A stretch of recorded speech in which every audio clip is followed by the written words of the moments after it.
तो बंधुओं, आप लोगों ने कर्मकांड आदि पढ़ा नहीं पढ़ा? जीव कांड, कर्मकांड पढ़ा कि नहीं पढ़ा? अरे बोलो ना, नहीं पढ़ा? जो नहीं बोल रहे उन्होंने पढ़ा है क्या? अच्छा, उन्होंने नाम ही नहीं सुना होगा मेरे ख्याल से, नाम ही पहली बार सुना होगा। अच्छा, नाम तो सुना है। अब कर्म है तो कर्म कांड, कांड यानी कहानी, कांड यानी कहानी, कर्म कांड कर्मों की कहानी, जीव कांड जीवों की कहानी, निर्वाण कांड निर्वाण की कहानी। ये कांड का मतलब कहानी होता है, तो कर्मों की कहानी पढ़नी तो पड़ेगी, क्योंकि इसके पढ़े बिना हमारा मन स्थिर होने वाला नहीं है। यदि मन रूपी बंदर को बांधना है तो ज्ञान रूपी शास्त्र, शास्त्र रूपी ज्ञान ही से बांध सकता है। ज्ञान की रस्सी से ही मन रूपी बंदर को बांध सकते हैं। संसार में दूसरा कोई नहीं है कि इस मन रूपी बंदर को बांध सके। ये बहुत नचाता है, बहुत नचाता। आपको नचा रहा कि नहीं नचा रहा? नचा रहा है ना। वो जैसा कहता है और आप करते कि नहीं करते। इसकी एक प्रत्यक्ष घटना बताऊं। जब तीव्र कर्म का उदय आता, तीव्र कर्म का, मन में तो हमारा पुरुषार्थ काम करता है, लेकिन तीव्र कर्मों के उदय में हमारा पुरुषार्थ काम नहीं करता है। एक व्यक्ति बस यात्रा में जा रहा था और वो बैठा था पीछे। जाने उसका क्या मन हुआ, आगे जाके बैठूं, आगे जाके बैठ गया। आगे उसका रिश्तेदार बैठा था, उसको पीछे भेज दिया और खुद आगे जाके बैठ गया। और जैसे ही वो बैठा, गाड़ी 1 किलोमीटर भी नहीं चली कि किसी ने बाहर से पत्थर फेंका। वो जो लूटने वाले होते हैं, पत्थर फेंक के बस रुकवाना चाहते हैं, तो पत्थर फेंका और पत्थर ठीक उसके माथे पे आके लगा। उसका माथा फूट गया और खून की धारा बह गई। इसे आप क्या कहोगे? पीछे बैठा था, शांति से बैठा था, किसने उसे आगे भेजा? कर्मों ने आगे भेजा। उसका असाता वेदनी का उदय आ रहा था, उसका तीव्र उदय आ रहा था असाता वेदनी का, कि उसने उसको पीछे भेज, जिसका साता वेदनी का उदय था उसको पीछे भेज दिया, जा भाई तू पीछे जा। और उसने बात भी मान ली, ठीक है तू, तेरे को बैठना तू बैठ जा, मैं पीछे बैठ जाता हूँ। और वो चला गया पीछे और ये बैठ गया आगे। इसको आप क्या कहेंगे? तीव्र कर्मों का उदय था, जो उसके भाव बने कि चल तू आगे बैठ। एक महिला रोज मंदिर जाती थी, बीच में उसकी सहेली का घर पड़ता था, उसे सामान कुछ देना था, रोज भूल जाती थी। उस दिन भी वो भूल गई, आधे रास्ते में आ गई। उसे याद आया, बोले रोज भूल जाती, चल आज तो दे ही आऊं मैं।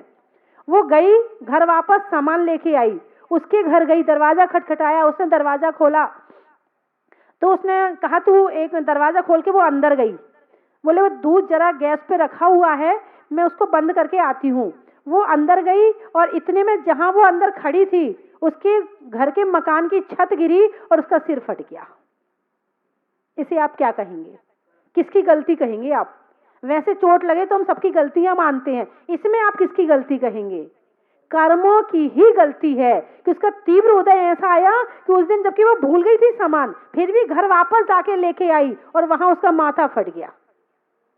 तो जब कर्मों का उदय आता है तो भाव अपने आप वैसे बन जाते हैं। तो कम से कम इन भावों के माध्यम से यदि हम तीव्र कर्मों का बंद कर सकते हैं तो हम इसको कम भी कर सकते हैं। और ये मोहिनी कर्म को कम करेंगे तो हमारा जीवन अच्छा बनेगा। बिना मोहिनी के कम किए हमारा धर्म शुरू होने वाला नहीं है। मोहिनी उपवास नहीं करने देता, मोहिनी व्रत नहीं करने देता, मोहिनी हमें स्वाध्याय नहीं करने देता, मोहिनी सेवा वैयावृत्ति नहीं करने देता। अब ठंड है, कौन जाए महाराज जी की वैयावृत्ति करने, कौन जाए माता जी की वैयावृत्ति? ठंड बहुत हो रही है। शाम की आरती कौन नहीं करने देता है? अरे ठंड बहुत हो रही है। अरे नहीं, अपने नाती पोतों को लेके पहुंचो मंदिर में, करो आरती। ऐसी ठंड तो जाने कितनी निकल गई। सूरज चांद छिपे निकले, ऋतु फिर फिर कर आवे, और प्यारी आयु ऐसी बीते पता नहीं पावे। ये सूरज चांद और ऋतुआं तो हर साल आती हैं, इसके पीछे कब तक आप रुके रहेंगे? बताइए। यदि ठंड हो क्या आप दुकान नहीं खोलते? ठंड हो तो क्या आप रिश्तेदार के यहाँ शादी में नहीं जाते? तीर्थ यात्रा जाना हो, अरे बहुत ठंड हो रही है कौन जाए? और शादी हो तो एक भाई साहब बोले भीलवाड़ा से यहाँ का रास्ता बहुत खराब है ना, इसलिए हम नहीं आते हैं। हमने कहा भाई साहब एक बात बताओ, यदि जहाजपुर में किसी के यहाँ शादी हो और आपका रिश्तेदार है और रास्ता खराब है, आप आओगे नहीं आओगे? बोले उसमें तो आना पड़ेगा, मोहिनी के काम में तो आना पड़ेगा, मगर धर्म के काम में रास्ता खराब है। धर्म के काम में रास्ता भी अच्छा चाहिए, सब काम अच्छे चाहिए, लेकिन रिश्तेदारों के काम में चाहे तूफान हो चाहे आंधी जरूर जाएंगे। तो मोहिनी थोड़ा कम करें तो कम से कम हमारा जीवन अच्छा बनेगा और हमारे जीवन में कुछ धर्म के कार्य शुरू होंगे। स्वभाव में नर्म का, भोजन में गर्म का और जीवन में धर्म का, चलने में पाथ का, मित्रों में साथ का, तीर्थंकरों में मुनि सुब्रत नाथ का बड़ा ही महत्व है। पंखा में झलने का, बच्चों में पलने का, भगवान के जमीन से निकलने का बड़ा ही महत्व है। हिंदी में मात्रा का, स्कूल में छात्रा का, आज आपकी जाजपुर की यात्रा का बड़ा ही महत्व है। आत्मा में एक का, मनुष्य में नेक का, करने में भगवान के अभिषेक का बड़ा ही महत्व है। लगाने में नारा का, प्रभु के द्वारा का, करने में भगवान की शांति धारा का बड़ा ही महत्व है। आम की बौर का, अंगुली में पौर का और आने वालों में इंदौर का वह महत्व है। आगरा का भी बताती हूँ। जीवन में जरा का, जीवन में जरा का, रंगों में हरा का और आने वालों में आगरा का बड़ा ही महत्व है। गुरुओं के आशीर्वाद का, होने में आबाद का और आने वालों में फिरोजाबाद का बड़ा ही महत्व है।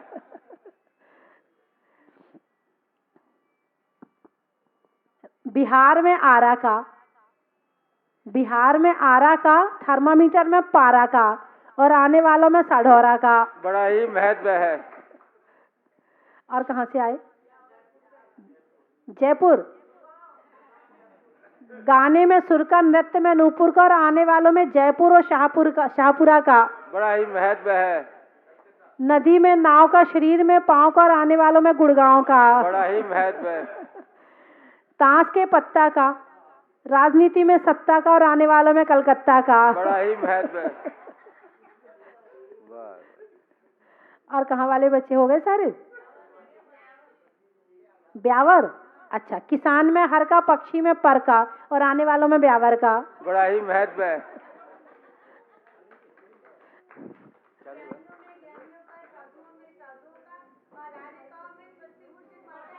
बड़ा ही महत्व है। क्या बात है, असर बहुत जल्दी हो गया तुरंत असर हो गया। अब आप गाड़ी में बैठोगे ना तो ये मैं तो बनाते हुए जाना, आज फालतू बातें मत करना गाड़ी में। आप जैसे सब्जी में जीरा का, रत्नों में हीरा का, तीर्थंकरों में महावीरा का, ऐसे हाँ ऐसे मैं तो बनाते हुए जाना आज आप। बीज में बोने का, कमरे में कोने का और आप सबके दोबारा जल्दी आने का। बड़ा ही महत्व है। धर्म स्नेही बंधुओं, चौथा कर्म मोहिनी है और सबका अपना अपना परिवार होता है। पशुओं का भी परिवार है, मनुष्यों का भी परिवार है, देवताओं का भी परिवार है, कर्मों का भी परिवार है। मोहिनी कर्म अकेला नहीं है, इसके भी बाल बच्चे हैं, इसके भी नाती पोते हैं, सब है इसके भी। आपको बड़ा आश्चर्य हो रहा होगा, कर्म का परिवार कैसे हो सकता है? अरे जो जिसके साथ रहे तो परिवार हो गया, जो जिसकी रक्षा करे तो परिवार हो गया। मोहिनी का जो सबसे बड़ा बेटा है उसका नाम है क्रोध। क्या नाम है? क्रोध। मोह होगा तो क्रोध आएगा, मोह नहीं होगा तो क्रोध भी नहीं आएगा। जबकि मोह का मतलब मोहित होना है और क्रोध का मतलब गुस्सा करना है। तो मोह और क्रोध एक साथ कैसे रह सकते हैं? ये एक साथ ही रहते हैं। मान लीजिए आप कहीं जा रहे हैं, आपका बच्चा पीछे चल रहा है और रास्ते में आपका 1000 का नोट, 2000 का नोट कहीं गिर गया और बाद में आपको पता चला कि गिर गया और बेटा कह रहा है, पापा मैंने देखा था गिर गया मगर मैं तो बोला नहीं। बताइए आपको गुस्सा आएगा कि नहीं आएगा? आएगा। वहां से इतने लोग आ रहे जा रहे हैं, उन लोगों ने भी देखा, आपके बेटे ने भी देखा, उन लोगों पर गुस्सा आएगा क्या? नहीं आएगा। किस पर गुस्सा आएगा? बेटे पर, क्योंकि वो अपना है, क्योंकि उस पर मोह है। जिस पर मोह होता है उस पर क्रोध भी बहुत जल्दी आ जाता है। पति सबसे ज्यादा क्रोध किस पर करता है?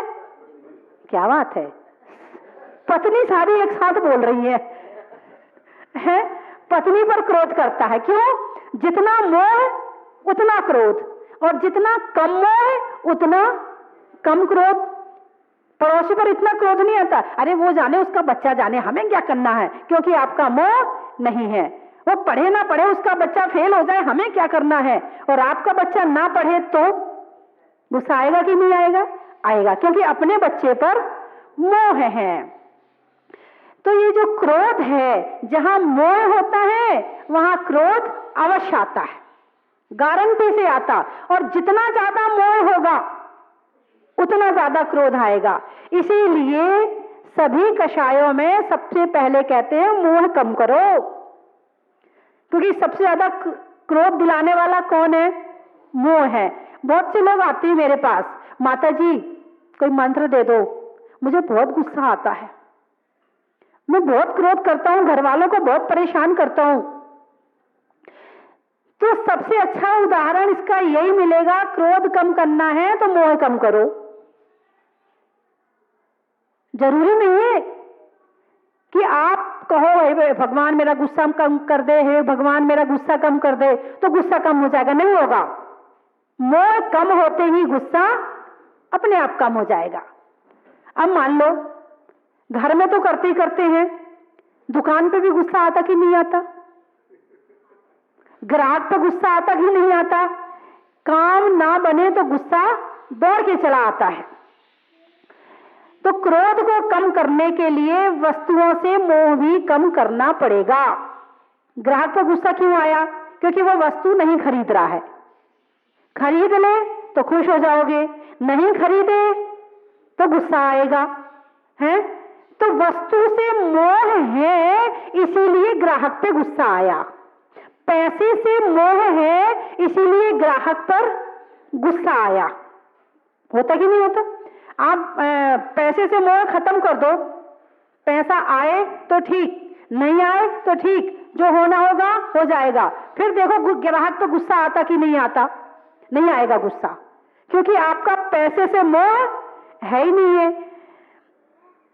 तो ये सबसे पहली कषाय, इसका नाम है कषाय। 4 होती हैं। कितनी होती हैं? 4 होती हैं। क्रोध, मान, माया, लोभ। अच्छी है कि खराब है? अरे बोलो ना। सभी खराब है, 4 ही खराब है। अरे एक आध तो अच्छी होगी, एक भी अच्छी नहीं है। तो जो चीज अच्छी नहीं है उस चीज को आप अपने पास तो नहीं रखेंगे ना। यदि आपको जो चीज अच्छी ना लगे तो अपने घर में आने दोगे क्या? नहीं आने दोगे। तो जब क्रोध, मान, माया, लोभ अच्छा नहीं लगता है तो आपके पास होगा तो नहीं ना। अरे बोलिए ना। है जो आत्मा को कसे उसे कसाय कहते हैं, जो आत्मा को दुखी करे उसे कसाय कहते हैं, जो आत्मा को कष्ट दे उसे कसाय कहते हैं। और ये चारों हमारी आत्मा को दुखी करती है। इसीलिए जो आत्मा को दुखी करे, किसकी आत्मा को? अपनी आत्मा को। गुस्सा करोगे तो पहले अपनी आत्मा दुखी होगी, फिर सामने वाले की आत्मा दुखी होगी, और उससे संबंधित जितने लोग हैं उनकी आत्मा दुखी होगी। होगी कि नहीं होगी? अब आप चाहते हो कि आप अपने आप को दुखी करो। मेरी भावना में एक लाइन पढ़ते हो, सुखी रहे सब जीव जगत के, कोई कभी ना घबरावे, बैर पाप अभिमान छोड़ जग नित नए मंगल गावे। मंगल कब गाएगा? जब वो दुखी नहीं रहेगा। जब वो दुखी नहीं रहेगा तो क्या रहेगा? सुखी रहेगा। सुखी कब रहेगा? जब कषाय नहीं होंगी, जब कषाय नहीं होंगी। तो ये मोह के जो बच्चे हैं ना, आप पहले बच्चों को विदा कर दो तो मोह अपने आप विदा हो जाएगा, या पिताजी को भगा दो तो बच्चे अपने आप चले जाएंगे। बताइए आप क्या करना चाहते हैं? बच्चों को भगाना चाहते हैं या पहले पिताजी को भगाना चाहते हैं? किसी को भी नहीं, अपने साथ ही रखोगे। अच्छा एक बात बताओ, एक घर में रात्रि में यदि सांप निकल आए, सोने का समय है 9-10 बजे करीब, सांप आ जाए और आप उसे भगा रहे हैं और अचानक वो आपके अंदर फिर भी घर के अंदर घुस जाए, तो फिर आपको रात को नींद आएगी क्या? बोलो ना, क्यों? क्योंकि सांप आपको काट लेगा, आपको दुखी कर देगा, आपको कष्ट देगा। एक सांप, कितने सांप? एक सांप। और हमारी आत्मा में कितने सांप बैठे हुए हैं? 4 सांप बैठे हैं। कितने? 4। क्रोध, मान, माया, लोभ, ये 4 सांप बैठे हुए हैं। इन 4 सांप को अपने अंदर रखकर हम कितने आराम से सो रहे हैं, कितनी अच्छी नींद आ रही है। ये काटे जा रहे हैं और हम सोए जा रहे हैं। ऐसा मोहिनी का जहर चढ़ा है। मोहिनी का जहर कहते हैं कि सांप का काटा सोए और बिच्छू का काटा रोए। सांप काट ले तो आदमी सो जाता है और बिच्छू काट ले तो आदमी रोता है। तो सांप 4-4 होने के बाद भी हम आराम से सो रहे हैं। थोड़ा जागो, ये हमारी आत्मा को काट रहे हैं। फिर भी हम क्यों सो रहे, इसमें क्या कारण हो सकता है? आदमी कहता है, बोले माता जी हम सब जानते हैं ये परिवार बेकार है, संसार स्वार्थी है, सब कुछ छोड़ के जाना है, फिर भी ना जाने ऐसा क्या होता है कि समय आते हम सब कुछ भूल जाते हैं। क्या कारण है? मैंने कहा ये मोहिनी कर्म है। कौन सा कर्म है? मोहिनी कर्म है। ये कैसे है? इसका उदाहरण दिया है शराब पिए व्यक्ति के समान। जैसे कोई व्यक्ति शराब पी ले तो शराब पीने वाले व्यक्ति को माता और बहन में फर्क नजर नहीं आता है, पत्नी और माता में फर्क नजर नहीं आता, वो क्योंकि वो शराब के वशीभूत है। किसके वशीभूत है? शराब के वशीभूत है। उसकी आत्मा जागृत नहीं है, वो नहीं बोल रहा है, उसकी शराब बोल रही है।